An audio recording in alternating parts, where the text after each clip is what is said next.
Ginawa na ang tulugan ng computer shop, abay dikit-dikit pa habang may naglalaro. Sila ay ang sarap ng mga tulog at tumihilik pa. Tignan mo naman kung magpaano sila magsiksikan. Hindi ko na nga sila ginising, baka puyat.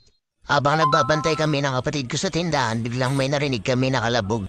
At dali-dali akong pumunta sa computer shop. Ayun, bigla pa lang natumba ang isang naglalaro at tawang-tawa pa ang kanyang kaibigan. Pero bago dyan, bilangin muna natin ang aking kinita sa 2 linggo. Ito ay hindi pare-parehas, minsan mababa, minsan mataas. Pero sa pagkakataong ito dahil wala na kaming bare sa store, kinuha ko na nga laman ng mga coin slot at ito na nga ang kabuuan. Sa pagsisimula ng PisoNet, dapat talagang may consistency ka sa pagbubukas at kailangan may mga basic knowledge ka rin sa computer. Nang naalala ko, sa 4 na unit lang ako nagsimula sa pagkukomputer. Ito ay tabletop pa lang.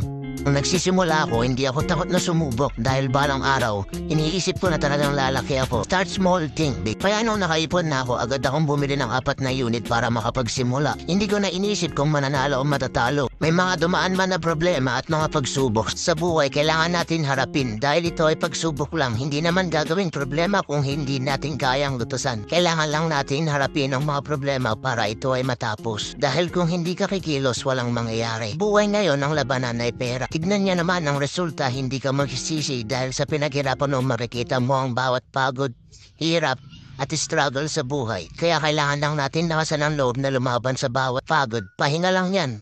Kung napapagod ka, kailangan mong magpahinga dahil walang ibang makakatulong sa'yo kung hindi ang sarili mo lang. Sipag, tiyaga at kailangan mo ng determinasyon papunta sa iyong pangarap sa buhay. Kaya kung ikaw ay takot sumubok, simulan mo na ngayon. Lumabas ka dyan sa comfort zone mo. Comfort zone is a dangerous zone ng buhay mo.